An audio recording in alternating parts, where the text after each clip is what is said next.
with Bitcoin and cryptocurrency.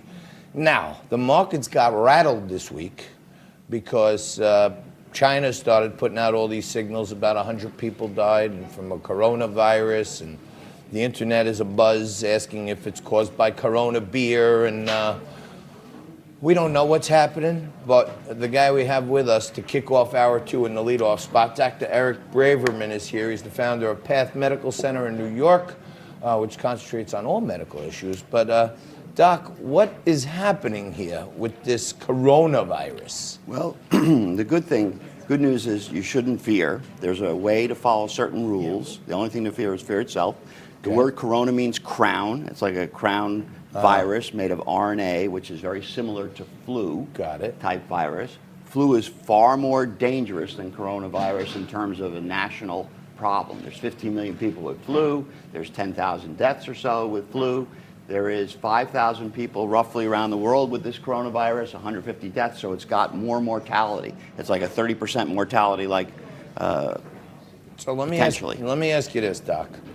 How many people right now in America alone, estimate, if you had to estimate, have pneumonia? Well, pneumonia is very common, and it can be not very serious, but I don't know exactly the details on pneumonia. I'm hearing a lot of cases. It's much more prevalent than the risks of coronavirus. Right. Flu is the big risk. You should go get the vaccine.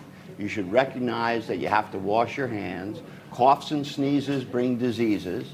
You need to know that in China, they're still eating the zoo instead of going to the zoo. So they're eating bats and snakes and innards of rabbits, and they're still eating dogs and cats. Even in the United States, 40 states still permit eating of dogs and cats. Boy. You know, in the Patriot, they said it's a mighty fine meal, but it's a dangerous meal. Is it because then if there's I'm hearing a lot this year, people having pneumonia, and then it goes to staph pneumonia, and pneumonias are causing deaths, right?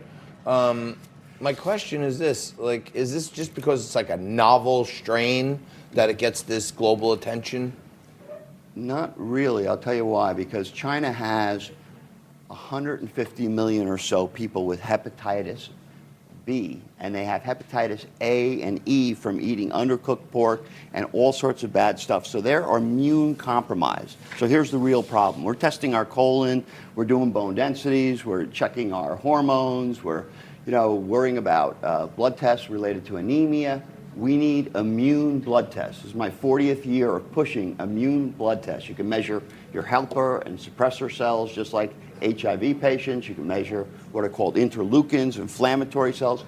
Nobody does a blood test for your immune system. And the immune system is the army. It's your defense. So I say that we need a new immune infrastructure where we have a whole set of hygiene rules and videos in subways and buses and airplanes and preschool. We need an immune shield for the United States so that every time one of these Asian viruses comes, we're protected people. So I noticed in your bathroom, by the way, you didn't have any good wipes for after you scrub your hands. You got to think of life as like an operation, and you have to scrub in.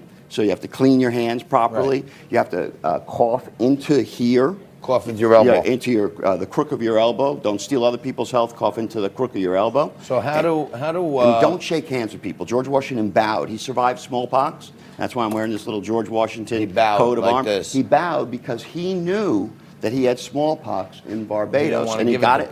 He got it in Virginia. He got it in Virginia. Then he flew, he went by ship, not flew, but he went to ship to Barbados, and then the temperature change and the high vitamin D of Barbados kept him alive. Wow. And then he never got infected with smallpox, but more colonial soldiers died of smallpox. So he instituted vaccination. Now, vaccine is going to be a year away. So the thing you have to do is the rules of hygiene, the rules of health. Remember, the people that get this are before puberty and after menopauses. So that's when you're really vulnerable. Kids, and old people are the vulnerable and sick people. Diabetes, hypertension, is there any way disease. we can tell if someone else is contagious? Stay away from them. That's the big problem.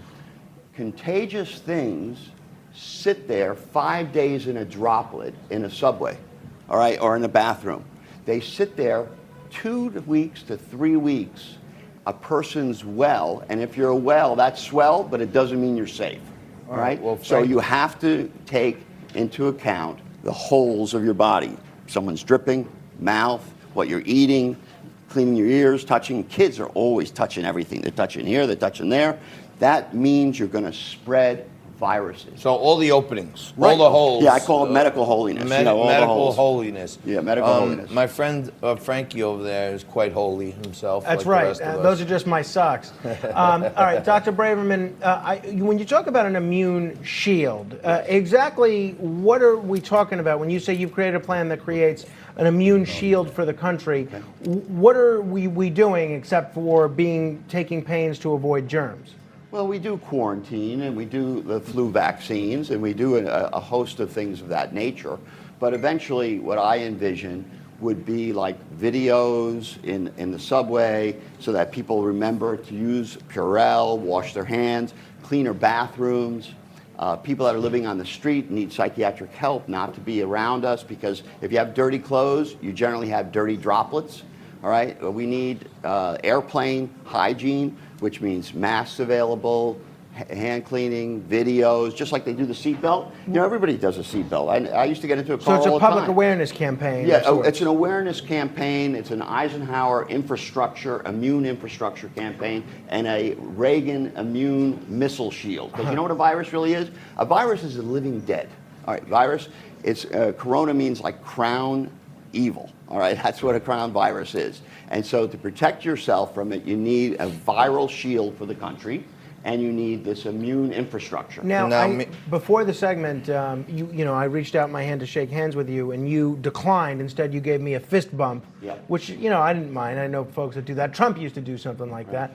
Do you not shake hands with anybody? Pretty much not anybody. I mean, and I don't shake paws either with dogs as a rule, even though I love dogs. Right, neither does Mike Bloomberg. But the bottom line is that people were thought crazy before germ theory of disease. There was a guy named Semmelweis. He used to wash his hands between baby deliveries, and doctors said he was nuts. Doctors have said I was mistaken about doing immune tests.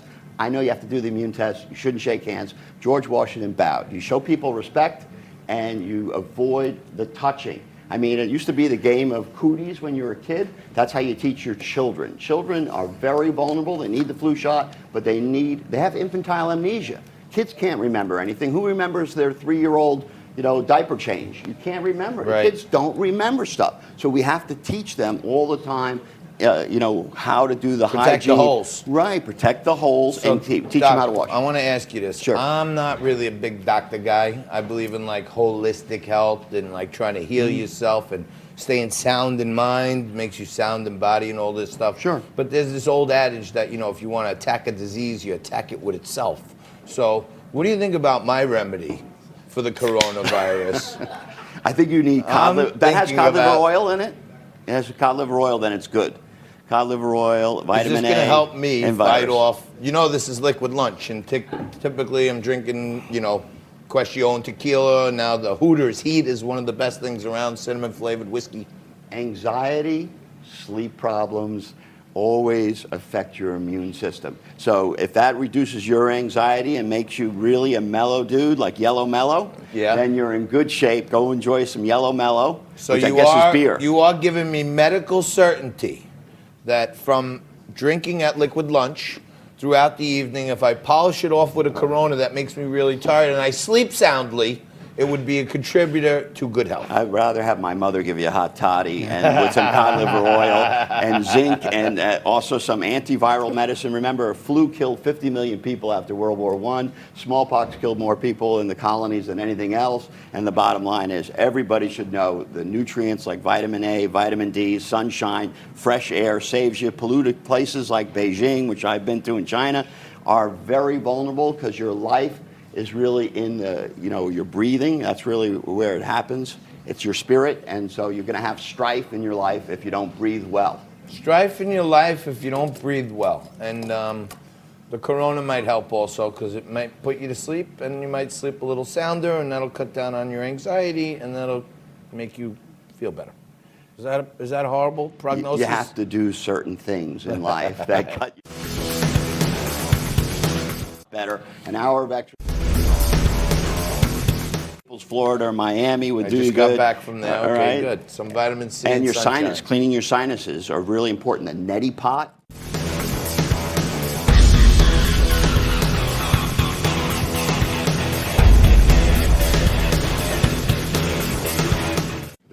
nasal secretions go into the mouth. But remember that big problem in China, and it should be a law here in the United States. You can't eat your snakes. You can't eat all this raw stuff. Can't eat your dogs. You can't eat your dogs. Dr. Eric R. Braverman, founder of the Path Medical Center right here in New York City. Thank you so much. I bow to you, Your Excellency. I bow to you. You stay right there because my favorite segment's coming up next. We're going to mix it up with Johnny Burnett and David Eisenbach. Talk about all the issues of the day, and I am going to pop back a cold corona and fight this virus like I've never fought anything before. Quick break, more Liquid Lunch right after this.